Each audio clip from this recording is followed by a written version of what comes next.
Hey everybody, happy Monday. Hope you're doing well and welcome to your weekly forecast reading with Spirit for the week of January 7th to January 13th.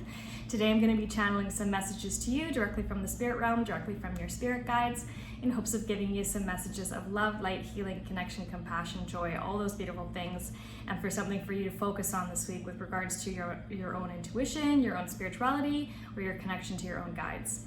So if you're feeling drawn to listen to the entirety of the message, it's definitely for you. If you're feeling drawn to skip through parts of the message or pass it by completely, then the message may not be for you. The idea and my intention is always that this message will reach exactly who it needs to when they're fully able and ready to receive it. All right, so let's dive in and see what Spirit would like to share with us for this upcoming week.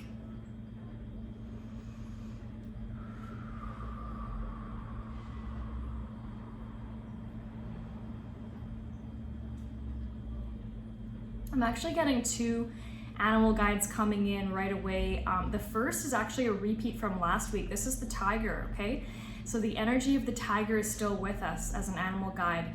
The next guide that I'm getting coming in as an animal guide is the polar bear, okay? So we see the polar bear every once in a while, but this animal guide is also coming in at the same time.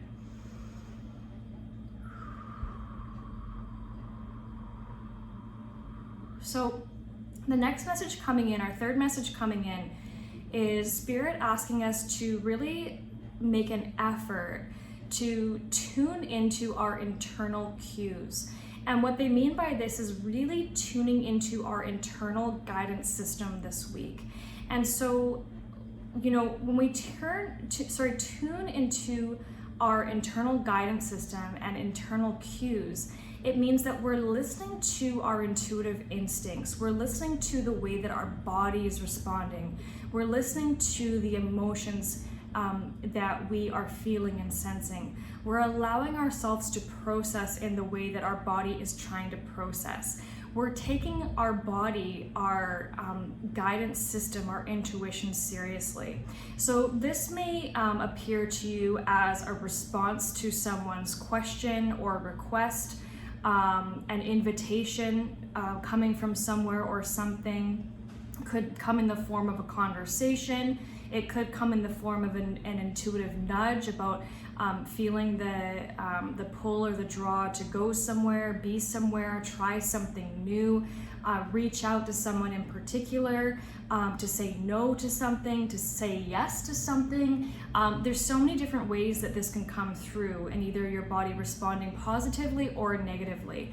But the essential theme around this is that we're actually listening to the cues of our body, of our mind, of our soul, and we're not overriding it with our logical, analytical mind as we are usually programmed and conditioned to do. So this week, can you pay attention to where your body, your mind, your soul is asking or responding or replying to you in a really subtle way, or maybe even in an obvious way, and that you're actually honoring that, you're not overriding that. So if your body is asking you for more sleep, for example, are you honoring that, or are you pushing through? If your body is saying no to an invitation or a person, are you honoring that boundary, or are you overriding it and going with it anyways, right?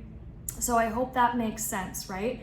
So listen to the internal guidance system, the internal cues, and learning how to go with that. Simply accept it, flow with it, embrace it, and allow that to be your authority rather than what your logical, analytical mind is saying. Now, that's not to say that the logical, analytical mind isn't valuable or isn't handy or doesn't have a use for us. It does.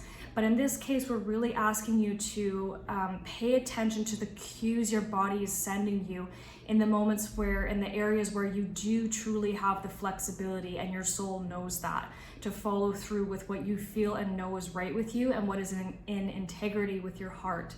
Okay, so that is the third message coming through. So paying attention to those internal cues. What else?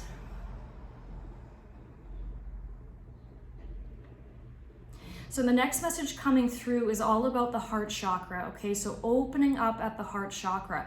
And it actually does piggyback off of the last message in that it's kind of saying, Spirit is kind of saying, like, where do we need to open more? Where can we be more flexible? Where can we embrace more? Where can we experience more?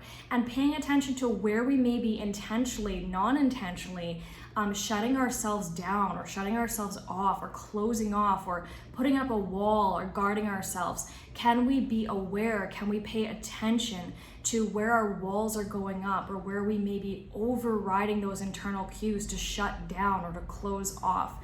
Can we take a moment and breathe through those kind of reactive responses from our past wounding or traumas or negative experiences? Can we challenge them, and can we ask ourselves to open rather than to close? Okay, so whatever heart chakra opening exercises you can do to assist in that process this week will really help. Okay, so that doesn't mean that it has to be any big production, but it's like, can we breathe more deeply? Can we sit up taller and roll our shoulders back? Can we do stretches that open up our chest? Can we sit in a restorative yoga pose and allow our chest to open? Can we breathe before we react in a negative way? Can we have conscious choices that are moving through our heart first? Can we ask, what would love do? What would unconditional love look like? How can I see this through unconditional love? Okay, so there's many different ways that we can approach this, but this is the fourth message for you. Okay, is continuing to open up when we want to shut down and just becoming consciously aware of where we are doing that. So if you're not consciously aware of where you're shutting down or putting up a wall or anything like that, make the intention to yourself, to your higher self, to spirit, to ask to be shown where you're still shutting down or shutting off or closing your heart, because there's so much information here that can help you on your healing journey, on your healing path. Okay, and a lot of what light workers do is shadow work, is shadow transmutation. Okay, making our unconscious wounds in our soul present, okay, and transmuting that to the light so that it can be shared with others. So this is one way of doing that, I'm being told. Okay, what else?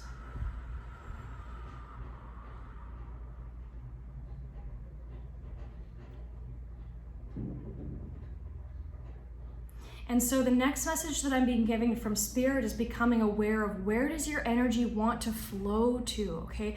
Where does your energy naturally want to go right now? You may be feeling a huge shift energetically with the start of the new year. There's tons of new intense light codes, solar light codes coming in. You may have been feeling a bit funky in the past week, a little bit off. I know I certainly was. But Spirit is kind of asking you, and we're getting into this theme of like, what can you give yourself permission to do? Where are you feeling drawn to flow into? What new things are popping up for you that may have not caught your attention as much before, that are really kept grabbing your attention this week and in the following weeks, where you want to follow that, right? And these are like what they call glimmers, is what they're saying, which are the opposites of triggers. So little moments, fleeting moments of hope or inspiration or joy. Can we follow those, and where are those intuitively leading us to? Okay, so look out for the glimmers, be aware of the glimmers, allow yourself to flow into areas, into new projects, into new areas of study or research or education, or action steps or inspiration.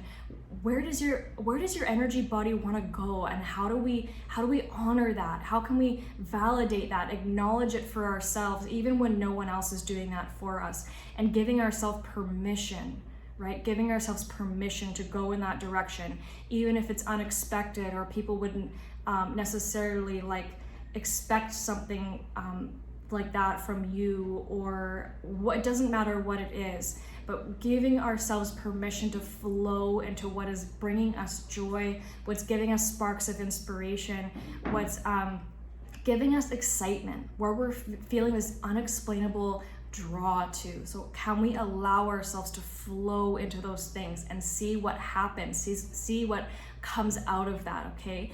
So a lot of this energy this week is kind of learning how to decode and deprogram this logical, analytical mind that we've been so deep into within the 3D world. We're moving now, we're ascending, we're growing, we're transcending into the 5D, into a higher level of consciousness with the earth. So we want to go with her and how she's evolving as well. And think about nature when you start to think about yourself moving forward, okay? And how you can connect with the consciousness of the earth to assist you in all of these little tasks that are helping you break out of that old programming and conditioning around being so logical and like reasoning and like analytical and all of those like kind of harsh, rigid energies. Connect with earth to let that energy go when you're feeling it's too much, okay? That's what's coming through right now. So, and I'm getting one more animal guide. Wow, there's lots of information coming through today. And that is the rabbit spirit, okay? So rabbit is coming in, finishing up. All right. Wow, thank you to Spirit for those beautiful messages. Guys, I really hope this helped. I really hope this resonates with you. And please do leave me a comment, a like below. Tell me how you connected with these energies and these messages today. I know I always really appreciate it and love hearing from you. All right, I really hope that helped. Have a beautiful flowing week ahead, and I'll catch you next time. Bye.